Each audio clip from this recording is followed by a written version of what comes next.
जब म नेपालको कल्पना गर्छु त्यसबेला तिनै गरिब दाजुभाइहरूको तस्बिर मेरो अगाडि आउँछ। मैला लुगा लगाएको, खान नपाएको र रोगी अनुहारको तस्बिर। अनि मलाई लाग्छ यी रोगी खान नपाएको अनुहार पो हो हाम्रो देश। त्यसो हुनाले त्यही खान नपाएको पेटमा अन्न जाओस्, हाँस्न नपाएको ओठमा हाँसो आओस्, रोगीले औषधि मुलो पाओस्, केटाकेटीले पढ्न पाउन् भनेर नै हामी राजनीतिमा लागेका हौँ। मन्त्री हौला, ठुला ठुला कुर्सीमा जाउँला भनेर राजनीतिमा लागेका होइनौँ। जननायक बीपी कोइराला। यो बीपीले खिच्नु भएको नेपालको तस्बिर हो। वर्तमान नेपालको राजनीतिमा यो तस्बिर एउटा आदर्शका रूपमा स्थापित छ। तर समयले जन्माएका केही विडम्बनाहरू छन् जसले वास्तविक नेपालको तस्बिरलाई छोपेका छन्। मन्त्री हौला, ठुला ठुला कुर्सीमा जाउँला भनेर राजनीतिमा लागेका होइनौँ भन्ने जस्ता महान वाक्यहरू सम्भवतः कसैले बोल्ने साहस गरेको छैन।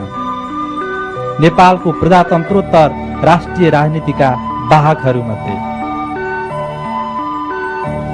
अन्यथा अर्थ नलगाइएमा उक्त भनाई अहिले ठिक उल्टो भएको छ र बेला बखत सुन्न पाइन्छ। सन्यासी हुन कसैले पनि राजनीति गर्दैन। अधिकांश राजनीतिक कर्मीहरूको राजनीतिक व्यवहारद्वारा व्यक्त भइरहेको यो पछिल्लो आशयले वर्तमानको राजनीतिक महत्वाकांक्षालाई अगाडि धकेलिरहेको छ। यसकै कारण बीपीका यथार्थपरक राष्ट्रिय चिन्तनहरू माटोमा अनुवाद हुन सकिरहेका देखिँदैनन्। यस निम्ति वर्तमान पुस्ताले पुनः एकपटक देशको माटो, देशको लागि आत्मबलिदान दिने आदरणीय शहीदहरू र माटोको अव्यक्त बाणीलाई मुखरित गर्ने राजनेता बीपी कोइरालालाई एकै साथ सम्झेर प्रतिज्ञा गर्नु आवश्यक देखिएको छ। गरिब हाम्रो मुलुक गरिब छ। हाम्रो मुलुक किसान छ। जसले किसानको भलाइ गर्दछ, हलो जोत्ने मान्छेको भलाइ गर्छ, जसले गाउँलाई सिँगार्छ, गाउँमा बस्ने मानिसहरूलाई को भलाइ गर्छ, त्यही समाजवादी हो।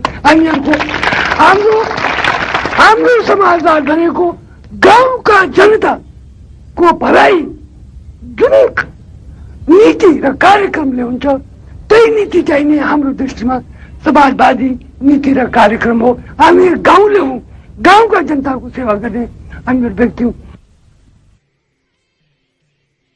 बीपी कोइरालाको राजनीतिक जीवनको आधारशिला तयार गर्न पारिवारिक पृष्ठभूमिका साथै भारतीय स्वतन्त्रता आन्दोलनले महत्त्वपूर्ण भूमिका निर्वाह गर्यो।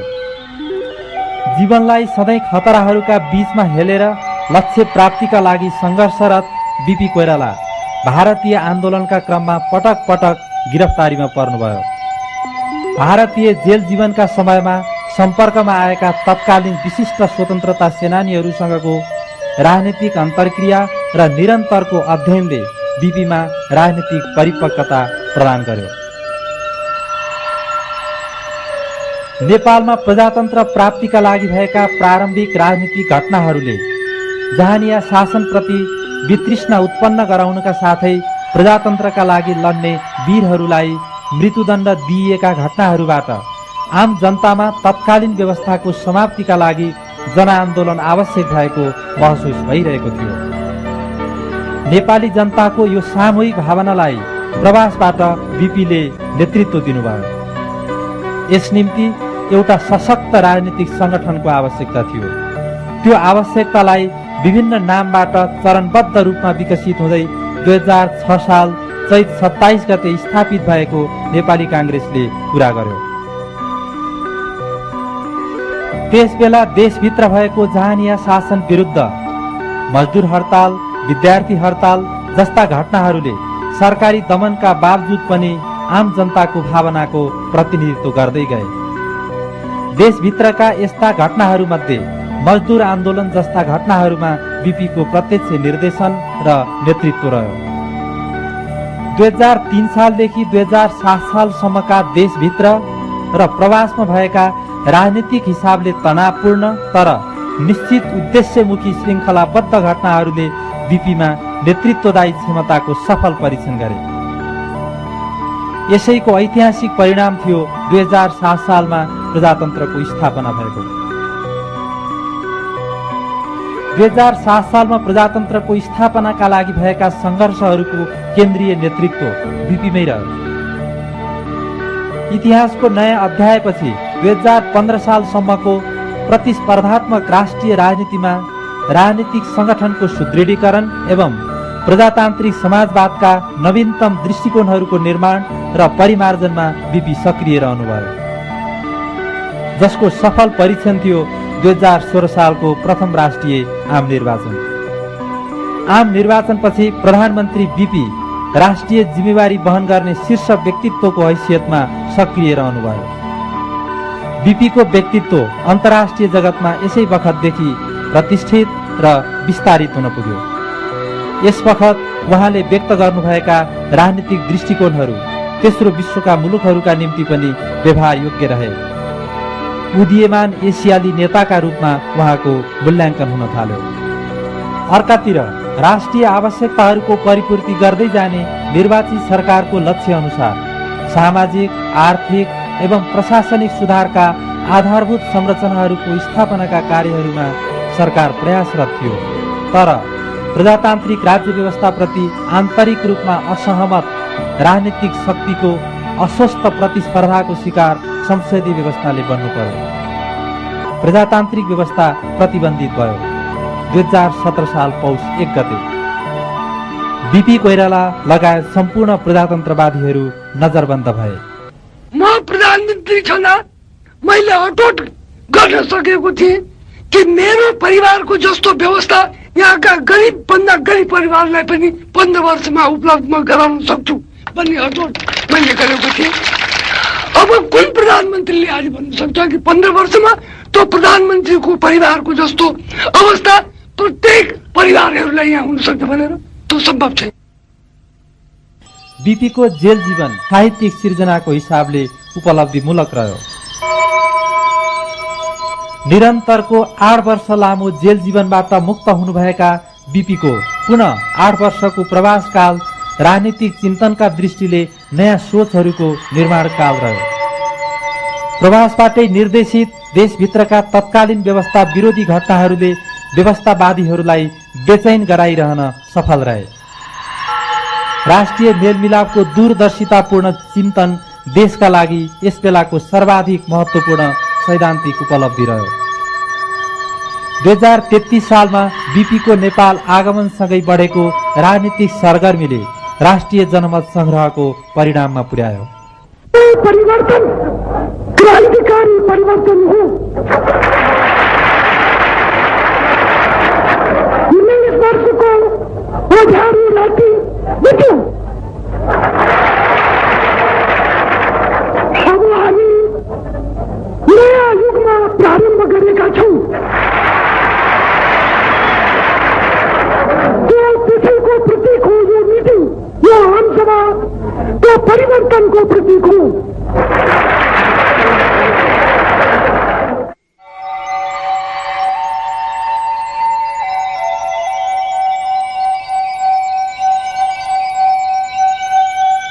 यसपछिका दिनहरूमा आफ्नो स्वास्थ्य प्रतिकूल बन्दै गए पनि बीपीले राष्ट्रियता, प्रजातन्त्र, समाजवाद र राष्ट्रिय मेलमिलापका मर्महरूलाई आम नेपाली जनता समक्ष राखि नै रहनुभयो। नेपाली जनताको समुज्जवल भविष्यको आशा राख्नुहुने जननायक बीपी कोइरालाले राष्ट्रिय राजनीतिमा जुन प्रजातान्त्रिक आदर्शहरूको निर्माण गर्नुभयो, त्यही आदर्श प्राप्तिका लागि उहाँको अनुपस्थितिमा उहाँका समकालीन राजनीतिक सहयात्रीहरू सक्रिय रहे।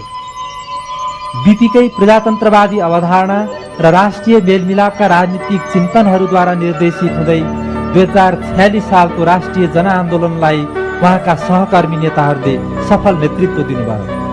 प्रजातन्त्रको पुनर्स्थापना भयो। प्रजातन्त्रको प्राप्तिपछिका राजनीतिक अभ्यासहरू जे जसरी गरिँदै आए पनि प्रजातन्त्रवादीहरूको वैचारिक नेतृत्व बीपी विचारद्वारा नै भइरहेको छ। बीपीका राजनीतिक सहयात्री नेता स्वर्गीय गणेशमान सिंह, उहाँको शिक्षा दीक्षा समाजवादबाट भयो। त्यसमा उहाँ भन्ने समाजवादी इन्डियाको सोसलिस्ट पार्टीमा उहाँ काम गर्नु हुन्थ्यो। भने समाज उहाँलाई मैले खालि समाजवाद खालि एउटा भने त्यसै भन्नुको निम्ति आज म समाजवादी भने मुख्य कुरा आचरणले भने त्यस्तै व्यवहार गर्नुपर्छ। अब उहाँको आचरण पनि समाजवादी नै छ। अब खाली उहाँको आचरणमा समाजवादी नरहेका के छ भने बडो सफा सुगरसँग बस्नुपर्छ, सफा सुगर लुगा लाउनु पर्छ, अरू त्यो के हेर्दाखेरि कमसे कम इन्टर क्लास नभइकन उहाँ थर्ड क्लासमा हिँड्नु नसक्ने, अब माने मुला यत्रा खाँदा पनि चट चट चट काटेर त्यसमा भने पोटास पानीमा धोएर खानुपर्ने, यी सब चिज चाहिँ हामीले लाग्थ्यो यो समाजवादी आचरण भएन भन्ने जस्तो लाग्थ्यो। वास्तवमा त्यो त केही कुरा आफ्नो यो व्यक्तिगत कुरा भयो। म अब सफाई साथ बस्न चाहने, यो त मेरो व्यक्तिगत कुरा भयो नि। मेरो माने जो सिद्धान्तसँग त्यसले कहाँसम्म असर गर्छ त्यो न कुरा। अनि पछि तपाईँको यो बेलुका उन्मूलन, राज्य रोजगार उन्मूलन, यो 15 सालको चुनाव जितेपछि हामीले पावरमा आएपछि जो गरे जमिनदारी उन्मूलन, अब त्यसमा सबभन्दा अघि बहिनी हुनुहुन्थ्यो यो गर्नुपर्छ भन्ने। त्यसै कारण उसको पछिको आचरणबाट त्यस्तो माने उदेखिन फेरि माने यो चाहिँ के गरिब प्रति यस्तो माने अलिकति नाक बन्याउने माने उसको माने एकदम आचरण पनि समाजवादी नै त्यो मान्छे हो। बीपी को हाम्रो देशमा अभूतपूर्व स्थान छ। बीपी को त्यो किन भयो भने उहाँको योगदान पनि तीनै क्षेत्रमा अभूतपूर्व छ। ती तीन के भने एक त राजनीतिक क्षेत्र, उहाँभन्दा ठुलो नेताहरूको अहिलेसम्म कोही भएको छैन, नम्बर 1 मेरो दृष्टिमा दिए। त्यसपछि राजनीतिक क्षेत्रको त्यो कुरो हो। सामाजिक क्षेत्रमा उहाँको परिवार जस्तो क्रान्तिकारी सामाजिक क्षेत्र कि पुरानो रूढिगत मान्यतालाई बिल्कुल बहिष्कार गर्ने, मान्दै नमान्ने र त्यसलाई कसैले लाद्ने, समाजमा लाद्ने कोसिस गर्यो भने त्यसलाई चाहिँ केही गरी पनि त्यसको प्रतिरोध गर्ने उहाँहरूको परिवारको जो जसको कि अगुवा बीपी हुनुहुन्थ्यो। यो दुईटा कुरा।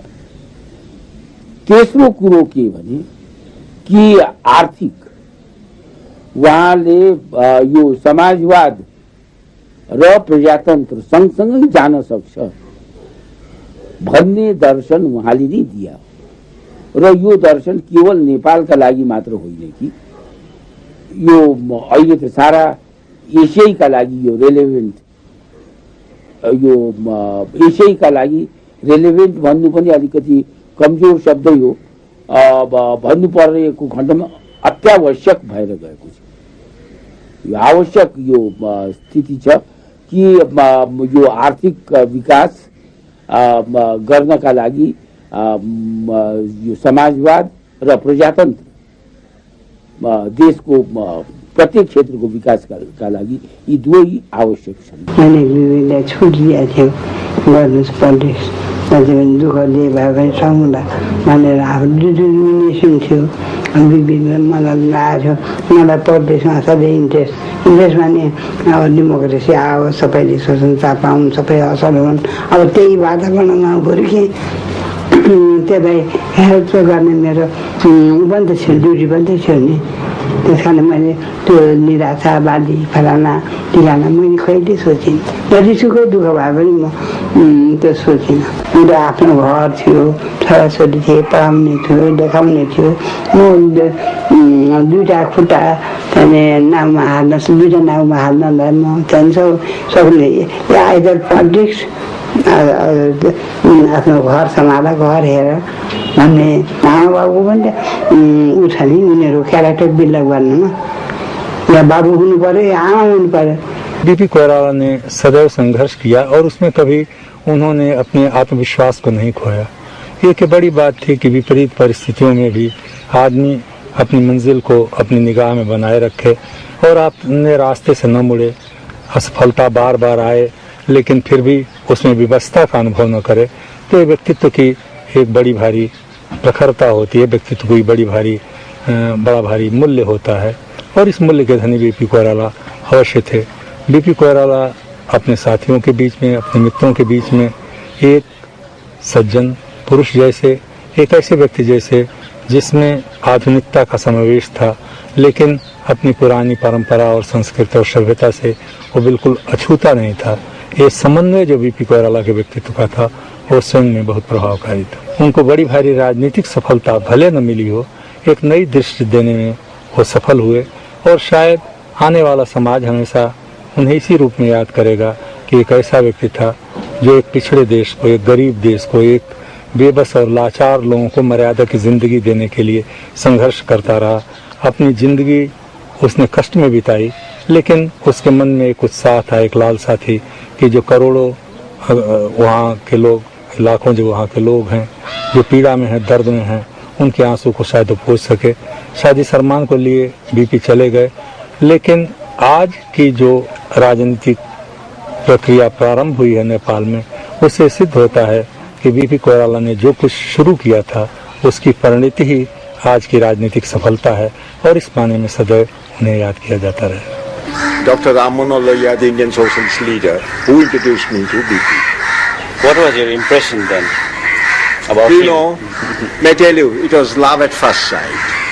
Kind of my feeling was that here is a man in whom one could repose one's trust. He was frank, he was candid, and there's a touch of humility in him also. He projected to be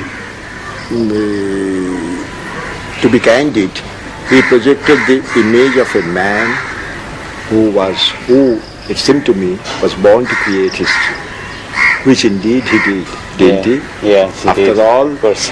he is the greatest Nepali of the 20th century.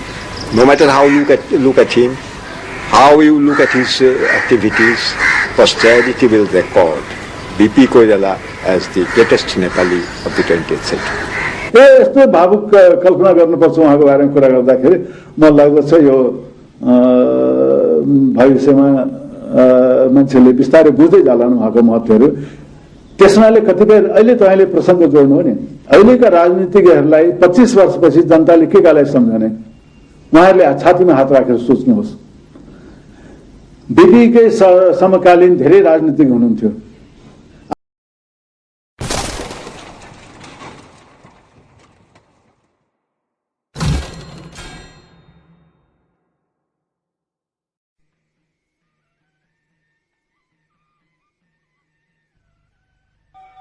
जब म नेपालको कल्पना गर्छु त्यसबेला तिनै गरिब दाजुभाइहरूको तस्बिर मेरो अगाडि आउँछ। मैला लुगा लगाएको, खान नपाएको र रोगी अनुहारको तस्बिर। अनि मलाई लाग्छ यी रोगी, खान नपाएको अनुहार पो हो हाम्रो देश। त्यसो हुनाले त्यही खान नपाएको पेटमा अन्न जाओस्, हाँस्न नपाएको ओठमा हाँसो आओस्, रोगीले औषधि मुलो पाओस्, केटाकेटीले पढ्न पाउन् भनेर नै हामी राजनीतिमा लागेका हौं। मन्त्री हौला, ठुला ठुला कुर्सीमा जाउँला भनेर राजनीतिमा लागेका होइनौं। जननायक बीपी कोइराला। यो बीपीले खिच्नु भएको नेपालको तस्बिर हो। वर्तमान नेपालको राजनीतिमा यो तस्बिर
देशको माटो, देशको लागि आत्मबलिदान दिने आदरणीय शहीदहरू र माटोको अव्यक्त बाणीलाई मुखरित गर्ने राजनेता बीपी कोइरालालाई एकै साथ सम्झेर प्रतिज्ञा गर्नु आवश्यक देखिएको छ। गरीब हाम्रो मुलुक गरीब छ, हाम्रो मुलुक किसान छ, जसले किसानको भलाइ गर्दछ, हलो जोत्ने मान्छेको भलाइ गर्छ, जसले गाउँलाई सिँगार्छ, गाउँमा बस्ने मानिसहरूलाई को भलाइ गर्छ, त्यही समाजवादी हो। हाम्रो समाजवाद भनेको गाउँका जनताको भलाइ जुन नीति र कार्यक्रमले हुन्छ, त्यही नीति चाहिँ नै हाम्रो दृष्टिमा समाजवादी नीति र कार्यक्रम हो। हामी गाउँले हौँ, गाउँका जनताको सेवा गर्ने हामी व्यक्ति हौँ।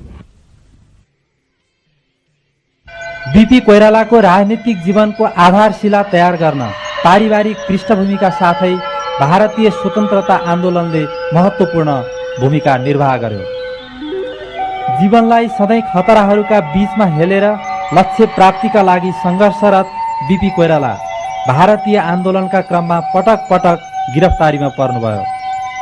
भारतीय जेल जीवनका समयमा सम्पर्कमा आएका तत्कालीन विशिष्ट स्वतन्त्रता सेनानीहरूसँगको राजनीतिक अन्तर्क्रिया र निरन्तरको अध्ययनले बीपीमा राजनीतिक परिपक्वता प्रदान गर्यो। नेपालमा प्रजातन्त्र प्राप्तिका लागि भएका प्रारम्भिक राजनीतिक घटनाहरूले जहानिया शासनप्रति वितृष्णा उत्पन्न गराउनका साथै प्रजातन्त्रका लागि लड्ने वीरहरूलाई मृत्युदण्ड दिइएका घटनाहरूबाट आम जनतामा तत्कालीन व्यवस्थाको समाप्तिका लागि जनआन्दोलन आवश्यक भएको महसुस भइरहेको थियो। नेपाली जनताको यो सामूहिक भावनालाई प्रवासबाट बीपीले नेतृत्व दिनुभयो। यस निम्ति एउटा सशक्त राजनीतिक सङ्गठनको आवश्यकता थियो। त्यो आवश्यकतालाई विभिन्न नामबाट चरणबद्ध रूपमा विकसित हुँदै 2006 साल